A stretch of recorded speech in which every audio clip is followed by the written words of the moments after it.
Hello and welcome to my channel Conceptual Studies. So friends, we are going to study about circulatory system part 2.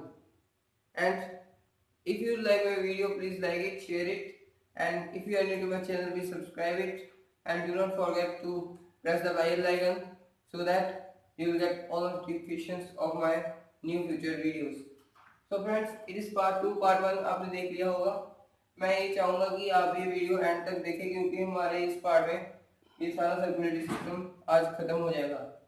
तो हम start करते हैं human anatomy and physiology का unit का circulatory system chapter. आओ हम start करें.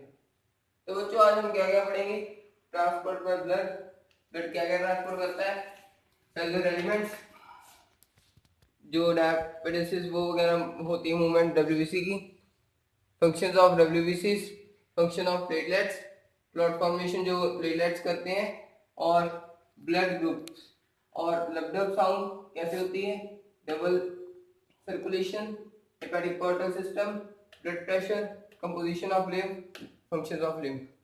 तो दोस्तों स्टार्ट करने से पहले कह दूं कि आज पक्का ये वीडियो आप लास्ट तक देखना ताकि ये सारी वीडियो में हमारा ये चैप्टर खत्म हो जाए और आपको सारा समझ आ जाए. तो बच्चों बात करते हैं हम सबसे पहले ट्रांसपोर्ट बाय ब्लड की. ट्रांसपोर्ट बाय ब्लड का क्या मतलब है. ट्रांसपोर्ट मतलब चलना, जाना कहीं पे.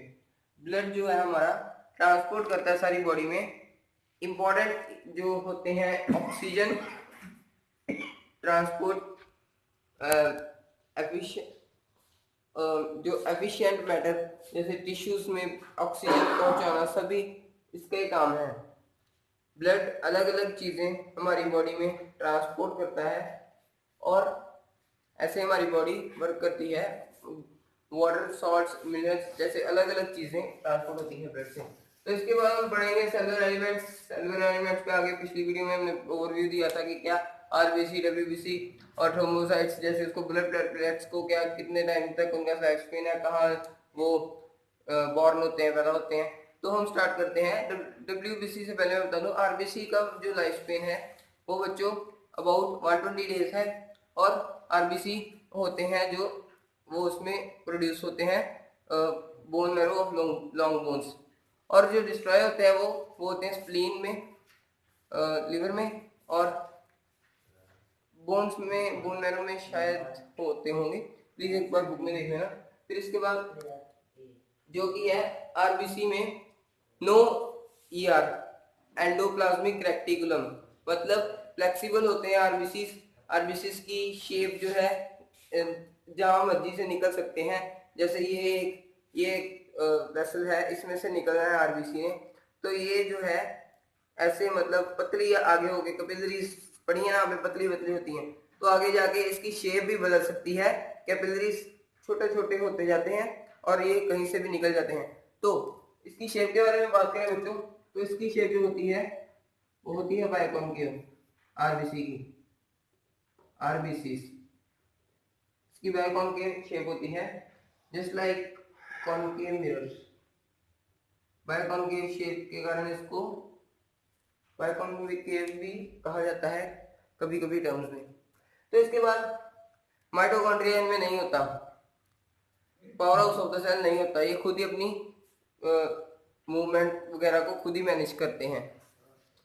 और क्या इसमें इनमें जो शेप है वो बाइकॉन्केव होती है.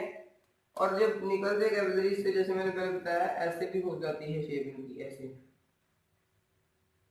नो न्यूक्लियस होता है इनमें. हाँ ये पॉइंट है कि इनमें नो न्यूक्लियस.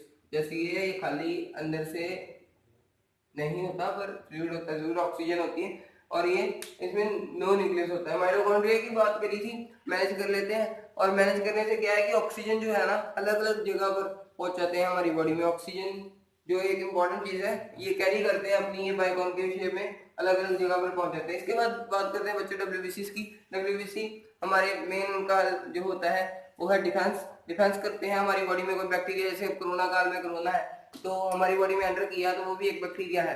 तो जब एंटर किया तो आगे से जब उन्होंने डिफेंस किया, डब्ल्यूबीसी डिफेंस करेंगे. एंटीजन वो आगे उसके जैसे एंटीजन आया तो एंटीजन को एंटीबॉडी मारती है।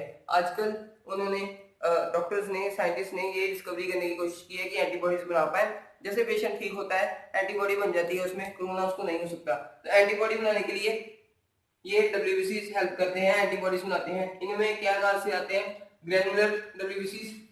ग्रेनुलर डब्ल्यूबीसीज कौन से हैं अभी बताते हैं। ग्रेनुलर और ए ग्रेनुलर, ग्रेनुलर और ए ग्रेनुलर। ग्रेनुलर जो होते हैं इनमें मतलब ये बीच में न्यूक्लियस होता है। नॉन ग्रेनुलर इनमें न्यूक्लियस नहीं होता। तो ग्रेनुलर 3 तरह के होते हैं, न्यूट्रोफिल्स, बेसोफिल्स, इओसिनोफिल्स। इनका यही फंक्शन है कि ये डिफेंस प्रोवाइड करते हैं। आगे वो फैगोसाइटोसिस पढ़ेंगे हम, वो करते हैं। और 2 तरह के होते हैं वो नॉन ग्रेनुलर जो डब्ल्यूबीसीज होते हैं, 2 तरह के होते हैं। वो होते हैं मोनोसाइट, लिम्फोसाइट। तो आगे हम पढ़ते हैं कि कैसे ये डिफेंस प्रोवाइड करते हैं हमें कोई बैक्टीरिया से। तो बात करें इनके डिफेंस की तो समझ लीजिए ये एक वेसल है, यहाँ से एक बैक्टीरिया एंटर कर रहा है, ये बैक्टीरिया ये एंटर किया, यहाँ पे डब्ल्यूबीसीज हैं, डब्ल्यूबीसीज ये काफ़ी सारे, ठीक है। तो ये एंटर किया तो इन्होंने इसको इंगल्फ कर लिया, इंगल्फ कर लिया। तो इंगल्फ करने से ही इसको इंगल्फिंग मूवमेंट को कहते हैं फैगोसाइटोसिस।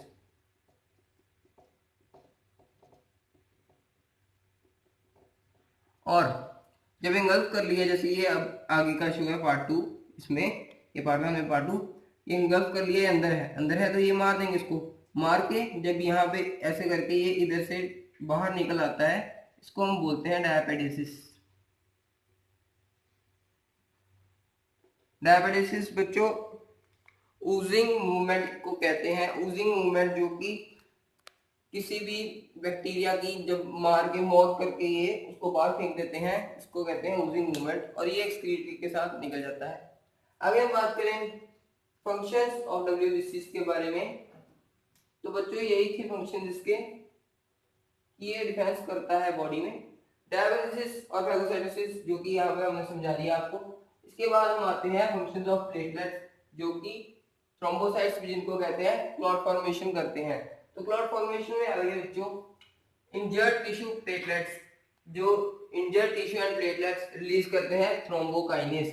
थ्रोम्बोकाइनेस उन्होंने रिलीज किया, थ्रोम्बोकाइनेस रिलीज हुआ। इसके बाद prothrombin inactive found in blood plasma, ये प्लस कैल्शियम आयंस के जो रिएक्शन होते हैं उसमें कोई जैसे कैटालिस्ट यूज करते हैं, ऐसे कैल्शियम को यूज करते हैं, इसमें कैल्शियम आयंस यूज होते हैं, इससे बनता है एक्टिव थ्रोम्बिन। एक्टिव थ्रोम्बिन बन गया।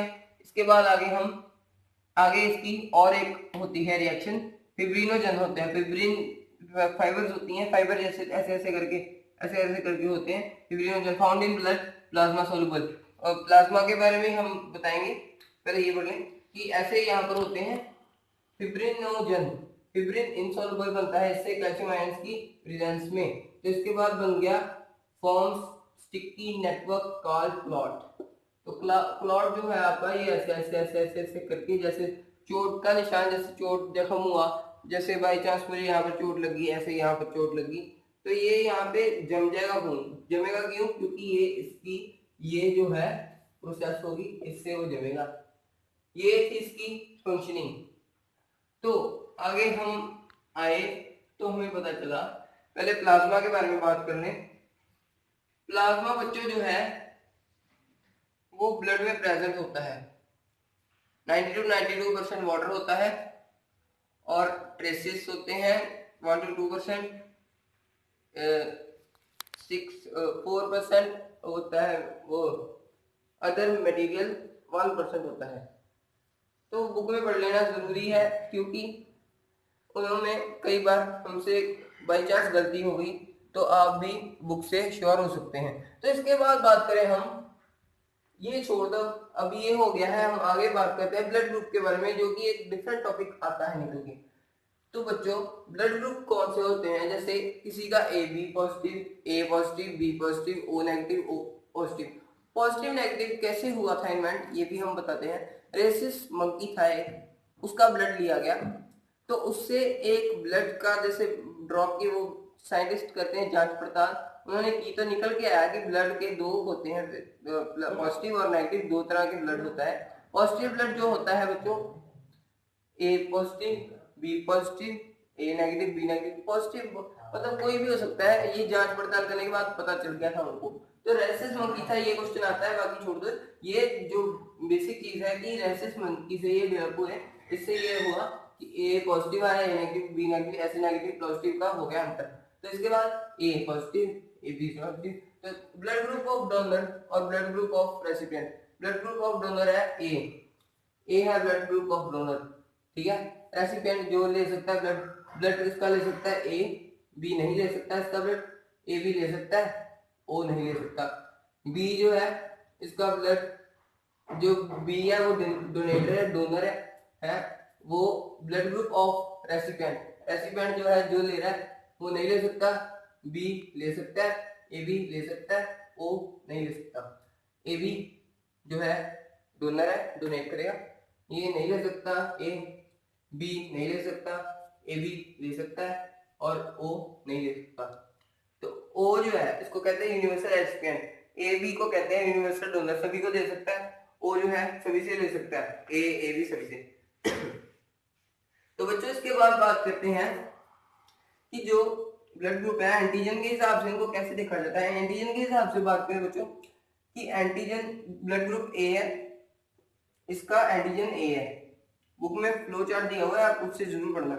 एंटीजन ए, तो इसके बाद एंटीबॉडी इन प्लाज्मा वो बी होनी चाहिए, बी ब्लड ग्रुप है, एंटीजन बी है। एंटीबॉडी क्या होनी चाहिए, antibody A B blood group है, एंटीजन ए बी हो तो no antibody, antibody in plasma no antibody, ये एक एक्सेप्शन है, नो एंटीबॉडी होती है इसमें। तो ओ में no antigen, both antibody and A and B. तो ये बच्चों ये चीज जो निकल के आई, एंटीजन यहाँ पे भी है और ये, इनका दोनों का ऐसा समझ लो रिलेशन है कि अगर हम इसको अलग अलग करके भी करें कि जांच इनकी करें तो ये ऐसे ही है कि ये जो है यूनिवर्सल डोनर है, ये रेसिपिएंट है, इसीलिए ये चीज भी इनकी डिफरेंट आती है इसीलिए। तो इसके बाद लबडब साउंड। लबडब साउंड मैंने पिछली वीडियो में जरूर बताया था कि जैसे हमारा हार्ट, उसमें सिस्टोल डायस्टोल होता है, कॉन्ट्रैक्शन को वेंट्रिकल या उसकी कॉन्ट्रैक्शन को कहते हैं, वो उससे होती है लब साउंड। और जो दूसरी जो हमारा एट्रियम करता है कॉन्ट्रैक्ट और रिलैक्स, उससे होती है डब साउंड। लब डब ऐसे साउंड बनती है, बुक में जरूर देखना क्योंकि इसमें थोड़ा डिटेल में है, हम इन ब्रीफ समझा रहे हैं, तो प्लीज आप बुक में जरूर देखना। लब डब साउंड हो गया। तो इसके बाद हम बात करें डबल सर्कुलेशन की। डबल सर्कुलेशन क्या है? पल्मोनरी आर्टरी आपने देखी होगी, पल्मोनरी वेन देखी होगी। पल्मोनरी वेन की बात करते हैं। पल्मोनरी वेन जो है वो ब्लड जो लंग्स में से प्योरीफाइड होकर ऑक्सीजनेटेड आता है वो लेती है पल्मोनरी वेन। ये एक्सेप्शन थी, मैंने पिछली वीडियो में बताया था कि पल्मोनरी वेन जो है ऑक्सीजनेटेड कैरी करती है और जो पल्मोनरी आर्टरी है वो डीऑक्सीजनेटेड करती है। वैसे आर्टरी जो है, जो आर्टरी होती है ऑक्सीजनेटेड करती है और वेन जो है डीऑक्सीजनेटेड करती है। तो पल्मोनरी जो हमारी वेन है वो करेगी ऑक्सीजनेटेड ब्लड, ठीक है, वो हमारे हार्ट में आ गया। समझ लो ये देखो, ये हमारा हार्ट है, ये लंग्स है, तो यहां से जो ब्लड हार्ट में आए ये लेके आई पल्मोनरी वेन। पल्मोनरी वेन लेके आई ब्लड, इसको कह दिया हमने पल्मोनरी सर्कुलेशन, क्योंकि पल्मोनरी वेल्व होता है, अब पढ़ा होगा उसमें, वो इसमें जब आई तो इसको कह दिया हमने पल्मोनरी सर्कुलेशन। इसके बाद हमें ये भी पढ़ रखा है कि जो अरोटा होता है हार्ट का, वो जो ब्लड जो होता है साफ हो जाता है तो वो सारी बॉडी में ऐसे सारे सेल्स को प्रोवाइड कर देता है बॉडी को ये सारा ब्लड। तो इसको बोलते हैं बच्चों सिस्टमिक सर्कुलेशन। तो जब पल्मोनरी सर्कुलेशन और सिस्टमिक सर्कुलेशन को कंबाइन किया जाए तो निकल के क्या बात आई कि डबल सर्कुलेशन इसको कहा जाता है। Double circulation is called when pulmonary circulation and systemic circulation are occurring simultaneously. Okay, then we will talk about hepatic portal vein. hepatic portal vein बच्चों hepatic से याद आ गया होगा कि लिवर में हम जाएं तो लिवर की जो वेन जा रही है लिवर में, उसको कहते हैं हेपेटिक पोर्टल वेन, क्योंकि हेपेटिक वर्ड जो है वो लिवर से आया। और portal, portal is a word, ऐसे बताता हूँ, पोर्टल इज अ वर्ड जो कैपिलरी सिस्टम, मतलब portal is vessel that starts with capillaries and also ends with capillaries। तो हेपेटिक आ गया लिवर से, पोर्टल आ गया कैपिलरी से स्टार्ट हुई, कैपिलरी से खत्म हुई। तो इसको कंबाइन करके जैसे ब्लड हमारी बॉडी में आया, लिवर में गया, फिर बॉडी में हार्ट में आया, तो ये सारा ऐसे साइकिल चलता गया, तो इसको बोल दिया हमने hepatic portal system. And now blood pressure, जो कि आज काफी कॉमन है। ब्लड प्रेशर क्या चीज है? सिस्टोल ऊपर का होता है, डायस्टोल नीचे का होता है, सभी ने पढ़ रखा होगा। तो ये क्या है? ब्लड प्रेशर, जैसे हमारी बॉडी में ब्लड फ्लो कर रहा है, ऐसे ही एक ट्यूब में ब्लड फ्लो कर रहा है, ये ऐसे ऐसे ऐसे ऐसे स्लो स्लो कर रहा है, ठीक है। जब ये ब्लड, मतलब ये जो है कॉन्स्टेंटली स्पीड पे कर रहा है, यूनिफॉर्म स्पीड पे, जब इसकी स्पीड ज्यादा होगी, तेज हो गया, ब्लड प्रेशर बढ़ गया, ये हो गया हमारा सिस्टोल। जब ब्लड प्रेशर की स्पीड स्लो, बहुत स्लो होगी, पेशेंट्स में होती है स्लो, तो उसको कहते हैं हम डायस्टोल। ये सिस्टोलिक और डायस्टोलिक, ये दो तरह के ब्लड प्रेशर हैं। ये बिल्कुल बेसिक सी बात है, तो ये आपको मैं होप करता हूँ समझ आ गई होगी। आगे हम बात करें कंपोजिशन ऑफ लिम्फ। तो लिम्फ का हम बच्चों बता दें कि जैसे हमारे शरीर में ब्लड फ्लो करता है, तो वहां से जो 3-4 मतलब ब्लड थोड़ा सा लीक होके एक अलग टाइप का फ्लूइड बनता है, जिसको हम कहते हैं लिम्फ फ्लूइड। तो मोनोसाइट्स और लिम्फोसाइट्स हमने आपको पढ़ा चुके हैं। मोनोसाइट्स और लिम्फोसाइट्स क्या फंक्शन थे? कि मोनोसाइट्स जो थे वो डब्ल्यूबीसीज की ही एक किस्म थी, तो लिम्फोसाइट्स भी, पर ये नॉन ग्रैनुलर थे। नॉन ग्रैनुलर मतलब इनमें न्यूक्लियस नहीं था, तो इससे क्या हुआ?